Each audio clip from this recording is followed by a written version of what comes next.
Nggih. Menyikapi yang sampaikan tadi terkait dengan ikan-ikan pada pengen ke darat. Nah, kita yang di pantai utara, yang di pesisir pantai selatan, ada nggak yang saran, masukan supaya menjadi solusi supaya kita terhindar dari mara bahaya dan lain sebagainya? Nggih. Ini solusi sementara ya. Toh nanti tetap merupakan babak penyisian. Ini pomo garu tuh garu wis wayahe liwat.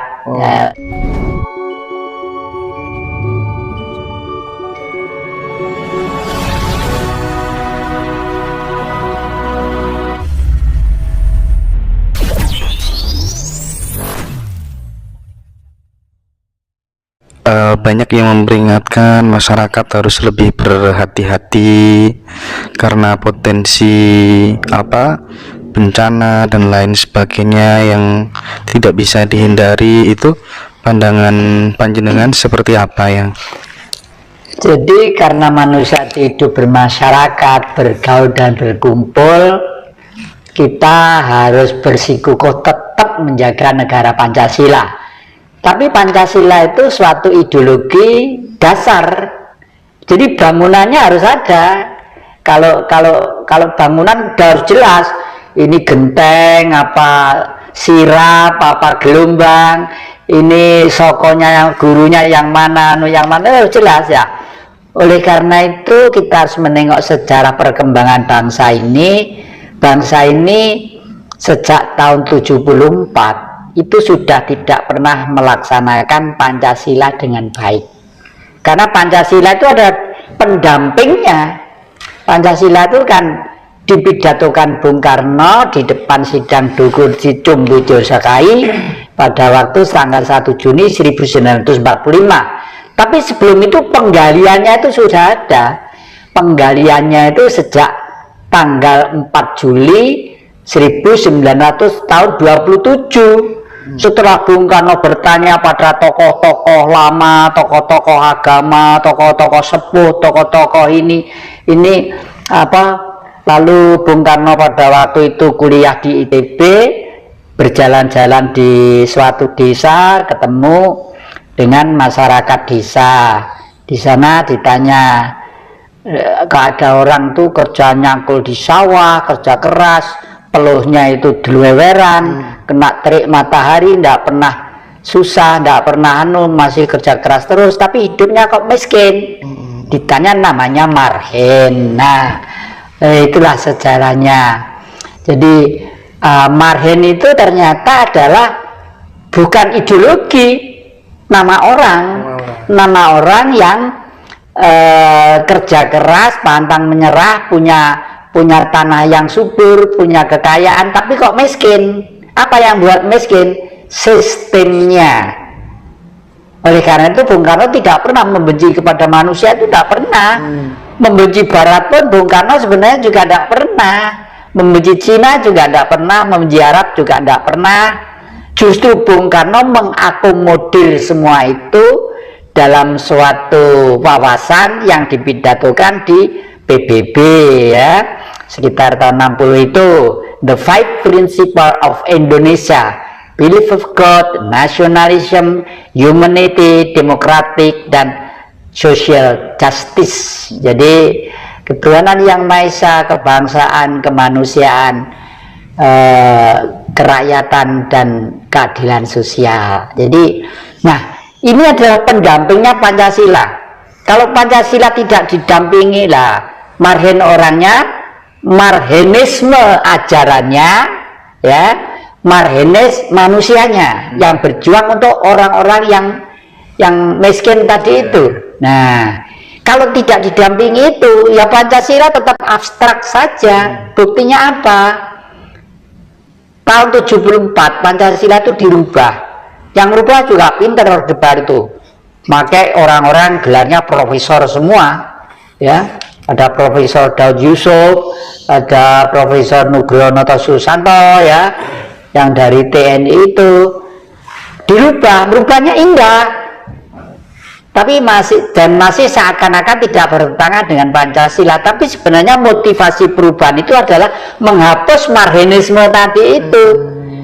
Karena apa? Kalau Marxisme nanti tetap dipakai sebagai bahan bangsa, pendamping Pancasila ini, Indonesia itu nggak bisa dikuasai oleh asing.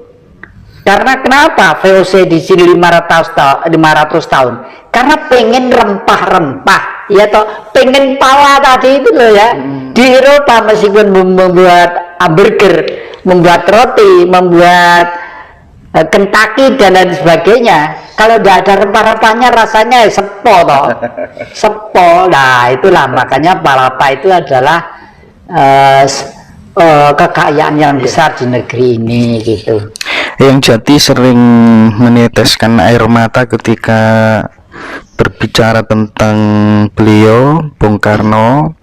Apa sih yang sebenarnya yang Jati rasakan? Seolah-olah Bung Karno itu kan presiden. Kalau presiden itu kan biasanya semuanya serba terjamin begitu, tapi seolah-olah saya merasakan ada sisi lain yang mungkin jarang orang memahami. Pripun yang detik terakhir Bung Karno itu sebenarnya disiksa, bukan tersiksa loh ya. Kalau tersiksa itu kan kodrat alam, tapi disiksa ya, disiksa. Oleh karena itu Bung Karno jauh-jauh sebelumnya sudah ngerti bahwa harus menata sejarah, sehingga sejarah itu minimal menjadi pegangan persaudaraan bangsa-bangsa di dunia. Oleh karena itu, dan Indonesia khususnya dan dunia pada umumnya. Oleh karena itu yang terakhir Bung Karno kawin dengan Bu Dewi, itu kan Jepang ya, darahnya darah Jepang. Karena Bung Karno sadar bahwa Jepang itu adalah negeri pulau kecil yang masih ada kaitannya dengan sejarah-sejarah berkepanjangan pada waktu itu dengan kekuasaan bangsa kita. Jadi Jepang tuh kostratnya Nusantara pada waktu itu, Indonesia sekarang ini yang dulu pada waktu ibu kotanya masih ada di daratan Cina. Orang sana menyebut Sriwijaya itu Jeleboce gitu ya. Sriwijaya itu disebut Jeleboce gitu. Nah, lalu Bung Karno sudah juga sadar bahwa abad ke-17 leluhurnya itu sudah kuasa ibu kota Nusantara itu di Ternate sana tahun 1763 kurang lebih itu ya. Rajanya itu waduh gagah perkasa gitu. Itu kebetulan masih buyutnya Bung Karno, masih mbahnya Pangeran Diponegoro. Nah, dalam hal ini kepada adik-adik dan siapa saja, saya pengen memberitahukan, pengen mengabarkan, bukan menyebarkan ya. Kalau menyebarkan berarti saya punya ilmu. Berdasarkan pengamatan saya, Bung Karno itu adalah sosok titah manusia yang moksa dengan amat sangat sempurna. Moksa yang paling sempurna adalah moksa ala Bung Karno. Kenapa? Kok Bung Karno moksanya lebih tinggi dari Prabu Brawijaya dan Prabu Jayabaya? Ya beliau kan hidup pada abad itu ya. Prabu Brawijaya itu abad 13, yang Jayabaya mungkin sekitar abad 7-8, Bung Karno abad 20 ya toh. Jadi moksanya sudah modern. Buktinya apa? Beliau bisa hidup sampai kapanpun, hilang dengan raganya sekaligus. Jadi sudah berbadan sukma. Menyikapi yang sampaikan tadi terkait dengan ikan-ikan pada pengen ke darat. Nah, kita yang di pantai utara, yang di pesisir pantai selatan, ada nggak yang saran, masukan supaya menjadi solusi supaya kita terhindar dari mara bahaya dan lain sebagainya? Ini solusi sementara ya. Toh nanti tetap merupakan babak penyisian. Ini Garu tuh Garu wis waya liwat. Tapi kita itu diberi apa diberi kesempatan, diberi otak itu untuk berpikir. Paling tidak itu kita itu mudah-mudahan terhindar dari garu yang lewat tadi. Banyak yang mengistilahkan garu ya, yang ya. Garu ya, garu itu kan untuk membaca sawah itu ya, garu gitu. Dan garu itu fungsinya apa?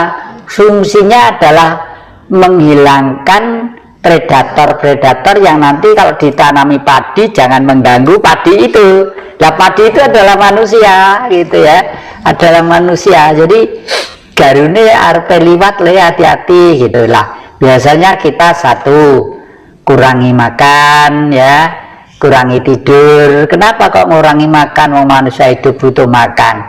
Orang itu kalau saya waret, saya ngelukro biasanya musim sitok turu ya, padahal justru orang lapar inilah yang biasanya tuh bisa adaptasi dengan alam ya, dengan alam. Raja Ternate dulu panglimanya ada dua, yang satu berbentuk gagak, burung gagak, yang satu anjing. Itu panglima perang itu. Dan beliau bisa, misalnya kenapa kok gagak? Gagak itu diperintahkan, ayo musuh katanya mau masuk Indonesia, kamu terbang ke utara, nanti kasih tahu dah lo, terbang gagak, gagak terbang ke utara misalnya sampai Surabaya, itu lalu kembali, oh ini perahu-perahu musuh sudah sampai mau mendarat di Tanjung Priok misalnya sekarang ya, lalu gagak itu di sini macet di bahunya sebelah kiri sini, lalu BCI. Nah, yang tahu sang raja itu, karena leluhur kita itu sakti-sakti. Oh sekarang sudah mau mendarat di Surabaya. Oh ya sudah, ya terima kasih. Secara wes kayak gede bojomu kono. Nyata itu sekitar abad 17 Raja Ternate itu ya. Lalu yang kedua anjing. Anjing punya tugas khusus. Kamu sini, siap Doro. Kalau misalnya bisa ngomong gitu, kamu coba kupingmu tempelkan di tanah, kamu kan bisa menangkap getaran jalannya tentara atau kuda. Coba kira-kira sampai di mana gitu lah. Lalu anjing itu ditempelkan telinganya di tanah, lapor juga, gitu lah. Sang raja ngerti juga, sekarang sudah mau masuk Pandaan, gitu misalnya. Wah sekarang sudah masuk Lawang, sudah deket, ayo tentara, pasang tapel kuda, hadapi. Begitu dulu. Makanya sumpah Prabu Kertanegara itu Praktaika Dharma Putra Nusantara ingsun tanha mukti palapa lamun durung eka hing Nusantara, hing Tumasik sekarang Singapura, hing Johor sekarang Malaysia, hing Ternate Nusa Tenggara Timur.